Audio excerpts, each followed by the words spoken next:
হরে কৃষ্ণ বন্ধুরা, আজ আমি আপনাদের সামনে যজুর্বেদ থেকে দ্বিতীয় নাম্বার ভিডিও যজুর্বেদের মূর্তি পূজার সম্পর্কে এখানে কি বলা হয়েছে বা বলেছে সেটা আমি আপনাদের সামনে প্রুফ সহকারে তুলে ধরছি।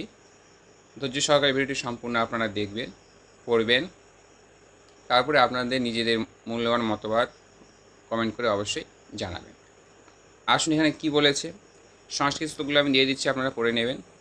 এখানে বলছে যজুর্বেদের 40 নম্বর অধ্যায়ে আছে, যাহারা ব্রহ্মের স্থানে অসম্ভতি অর্থাৎ অনুৎপন্ন প্রকৃতির উপাসনা করে তাহারা অন্ধকার অর্থাৎ অজ্ঞানতা এবং দুঃখ সাগরে নিমগ্ন হয়। আবার বলছি, যাহারা ব্রহ্মের স্থানে অসম্ভতি অর্থাৎ অনুৎপন্ন প্রকৃতির উপাসনা করে তাহারা অন্ধকার অর্থাৎ অজ্ঞানতা এবং দুঃখ সাগরে নিমগ্ন হন। তাহলে যারা অসম্ভতির পূজা করে অনুৎপন্নর, তারা অর্থাৎ সেই সমস্ত ব্যক্তিরা অন্ধকারময় ধর্মের যে অন্ধকার স্থান, সেই স্থানে বা অজ্ঞানতার স্থানে বা দুঃখের সমুদ্রে তারা পতিত হয়। আর একটা রেফারেন্স দিচ্ছি, সেটা হিন্দিতে লেখা আছে, একই শ্লোক, একটু খালি পরিবর্তন আছে। এখানে কী বলেছে শ্লোকটা আমি দিয়ে দিচ্ছি, আপনারা দেখে নেবেন। আসুন এখানে কি বলছে, যে ব্যক্তি কেবল অসম্ভতি বিনাশ কি উপাসনা করে ওই প্রবৃত্তির থাকে, উনি ঘোর অন্ধকার অজ্ঞানতা যে ডুবে যান। আর যে কেবল সম্মতি সংগঠন সূচক এবং উপাসনা করে উনি ওই প্রকার অন্ধকারে ফেসে যায়। এবার আসুন অসম্ভতির কথাটার মানে কি। অসম্ভতি কথা মানে বিনাশ। এখানে কিসের বিনাশ হয়? অজ্ঞানতার দ্বারা যদি কেউ কর্ম করে বা উপাসনা করে তাহলে তার বিনাশ হয়। বিনাশ শব্দের অর্থ আমি এখানে এইভাবে বলছি যে তার চেতনা কখনো বাড়ে না। কেউ যদি মনে করে যে একটা পাষাণ একটা মূর্তি বা প্রতিমাকে নিত্য তিনি সেবা দিচ্ছেন, ভোগ লাগাচ্ছেন, এর মধ্য দিয়ে তার কখনো চৈতন্য লাভ করতে পারে না। এর মধ্য দিয়ে তিনি কি করছেন, এর মধ্যে দিয়ে তিনি যে উপাসনা করে তার অন্ধকারে ফেসে যায়। এখানে বলছে অন্ধকারে সে ফেসে যায়। শুক্ল যজুর্বেদের 40 নম্বর অধ্যায়ে 9 নম্বর শ্লোকে আপনারা পেয়ে যাবেন। এবার আসুন আরেকটু বিস্তারিত করে আপনাদের সামনে তুলে ধরার চেষ্টা করছি। সম্ভতি ও অসম্ভতি এর ব্যাখ্যা ঋষি অরবিন্দের ব্যাখ্যা। তিনি কি ব্যাখ্যা করেছেন আসুন। আত্মার দুটি অবস্থা রয়েছে।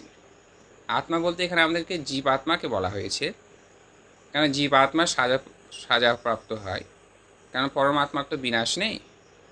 শ্রীমদ্ ভাগবত গীতা তার জলজান্ত প্রমাণ। তো যাই হোক, এখানে কি বলছে, আত্মা অবস্থা রয়েছে দুটি।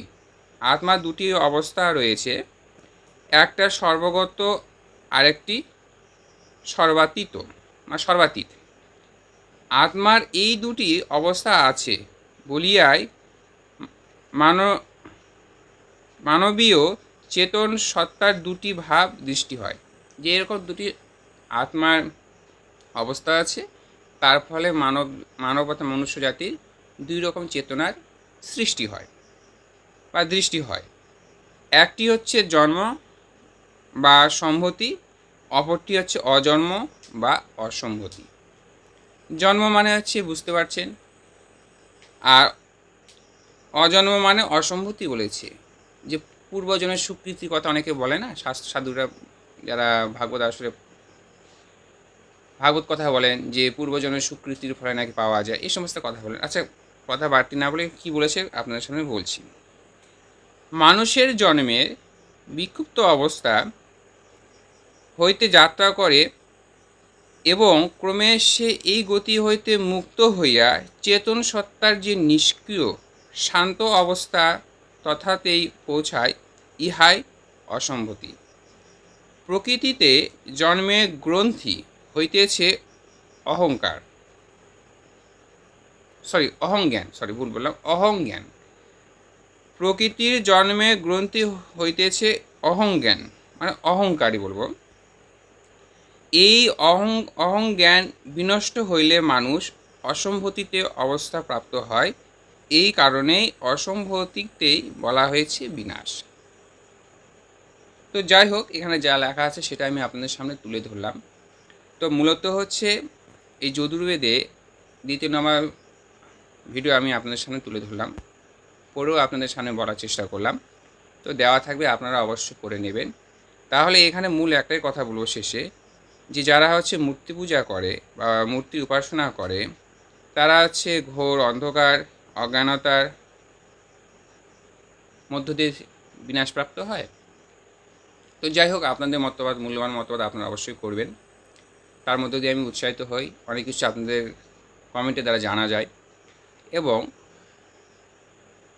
কমেন্ট পড়ে অনেকে জানতেও পারে। তো মূলত ভিডিওগুলো করছি কাউকে আঘাত করার জন্য নয়, যা আছে আমি আপনাদের সামনে তুলে ধরছি।